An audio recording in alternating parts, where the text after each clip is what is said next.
back to Aegon Learning. അപ്പോൾ ദാ നമ്മുടെ ക്രിസ്മസ് എക്സാമിന് ഇമ്പോർട്ടന്റ് ആയിട്ട് വരാൻ പോകുന്ന ഡിസ്കോഴ്സസിൽ ഒരെണ്ണമാണ് ക്യാരക്ടർ സ്കെച്ച് അല്ലേ. അപ്പോൾ 5 മാർക്കിനാണ് ക്യാരക്ടർ സ്കെച്ച് ചോദിക്കാറുള്ളത്. അതിൽ ഏറ്റവും ഇമ്പോർട്ടന്റ് ആയിട്ടുള്ള ക്യാരക്ടർ സ്കെച്ച് ആരുടെയാണ്? നമ്മുടെ boy from the light on the hills. Okay, അപ്പോൾ ദ ലൈറ്റ് ഓൺ ദ ഹിൽസിലെ ബോയുടെ ക്യാരക്ടർ സ്കെച്ച് ആണ് ഇപ്പം നമ്മൾ അറ്റംപ്റ്റ് ചെയ്യാൻ പോകുന്നത്. പിന്നെ നിങ്ങൾ ആലോചിക്കേണ്ട ഒരു കാര്യം, ഒരു ക്യാരക്ടർ സ്കെച്ച് എന്ന് പറയുമ്പം എന്തൊക്കെ പോയിന്റ്സ് നിങ്ങൾ ഇതിൽ എഴുതണം. ഒരു ക്യാരക്ടർ സ്കെച്ച് നിങ്ങൾ എഴുതുമ്പോൾ അത് ഏത് സ്റ്റോറിയിലെ ക്യാരക്ടറാണ്, ആ ക്യാരക്ടറിനെ നമ്മൾ എപ്പോഴാണ് ആദ്യമായിട്ട് കണ്ടത്, പിന്നെ നമുക്ക് എന്ത് പറയാനുണ്ടാവും?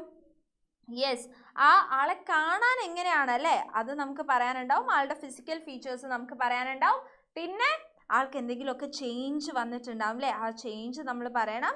ഈ ചേഞ്ചോടെ പറഞ്ഞു കഴിഞ്ഞിട്ട് പിന്നെ നമ്മൾ എന്ത് പറയണം? ആളുടെ മേജർ ക്യാരക്ടേഴ്സ് ഒക്കെ പറയാം. പിന്നെ നിങ്ങളുടെ ഒപ്പീനിയൻ കൊടുക്കാം. ഓക്കെ, ഇത്രയും എവിടെ ഉണ്ടാവണം? നിങ്ങളുടെ ക്യാരക്ടർ സ്കെച്ചിൽ ഉണ്ടാവണം. അപ്പം നമുക്ക് നമ്മുടെ ബോയുടെ ക്യാരക്ടർ സ്കെച്ച് ഒന്ന് അറ്റംപ്റ്റ് ചെയ്യാം. Okay, the boy from the light on the hills is the protagonist of the story. അപ്പോൾ ആ സ്റ്റോറിയിലെ ഏറ്റവും മെയിൻ ക്യാരക്ടറാണ്, the light on the hills സ്റ്റോറിയിലെ ഏറ്റവും മെയിൻ ക്യാരക്ടറാണ് ആര്? നമ്മുടെ boy. Yes, is the protagonist of the story. The boy is portrayed as a timid person with no confidence at all. അപ്പോൾ എന്താ പറയുന്നത്? ബോയിന് ഒരു ടിമിഡ് പേഴ്സൺ ആയിട്ട്, ഒരു കോൺഫിഡൻസും ഇല്ലാത്ത ഒരാളായിട്ടാണ് പോർട്രേ ചെയ്തത് അല്ലേ. He often doubted his own ability as a painter. We first see the boy with his sister at the field and we learn that he is a painter. അപ്പോൾ ആൾക്ക് ആളുടെ കാര്യത്തിൽ തന്നെ ഒരു വലിയ കോൺഫിഡൻസ് ഒന്നുമില്ല അല്ലേ, ഞാനൊരു നല്ല പെയിൻറ്ററാണെന്ന് ആൾക്ക് തോന്നിയിട്ടേ ഇല്ല. നമ്മൾ ആദ്യമായിട്ട് ബോയിനെ എവിടെ വെച്ചിട്ടാണ് കാണുന്നത്? ഫീൽഡിലേക്ക് പോകുമ്പോൾ അല്ലേ, സിസ്റ്ററിൻ്റെ കൂടെ ഫീൽഡിലേക്ക് പോകുമ്പോഴാണ് നമ്മൾ ആദ്യമായിട്ട് ബോയിനെ കാണുന്നത്. അവിടെ നിന്നാണ് നമുക്ക് എന്ത് മനസ്സിലാവുന്നത്? That he is A painter. Yes, the boy is confused on the relevance of painting the picture and feels that it is a sin to show the world as an imperfect place. അപ്പോൾ ആ സമയത്ത് ബോയുടെ thought എന്താണ്? ഈ വേൾഡിനെ ഒരു imperfect place എന്ന് പറയുന്നത്, അതിനെ portray ചെയ്യുന്നത് തെറ്റാണ്. അതായത് ഞാൻ എന്തിനാണ് ഈ ചിത്രം വരയ്ക്കുന്നത്? ഈ ചിത്രം നന്നായിട്ടില്ലെങ്കിൽ വേൾഡ് ഒരു ഇംപെർഫെക്റ്റ് പ്ലേസ് ആയ രീതിയിലാവില്ലേ എൻ്റെ പോർട്രേയൽ. അപ്പോൾ അങ്ങനെ ചെയ്യുന്നത് പാപമല്ലേ എന്നൊക്കെ വിചാരിക്കുന്ന ഒരാളാണ് നമ്മുടെ boy. In the field, we also see that the person boy loves the most is his sister. അപ്പോൾ നമുക്ക് എന്ത് മനസ്സിലാവുന്നുണ്ട്? ഫീൽഡിൽ നിന്ന് ഏറ്റവും കൂടുതൽ ബോയ് ഇഷ്ടപ്പെടുന്നത് ബോയുടെ സിസ്റ്ററിനെയാണ്. He promises to think about his sister while painting the picture when told by her that a person can do his best when he does this for the person he loves the most.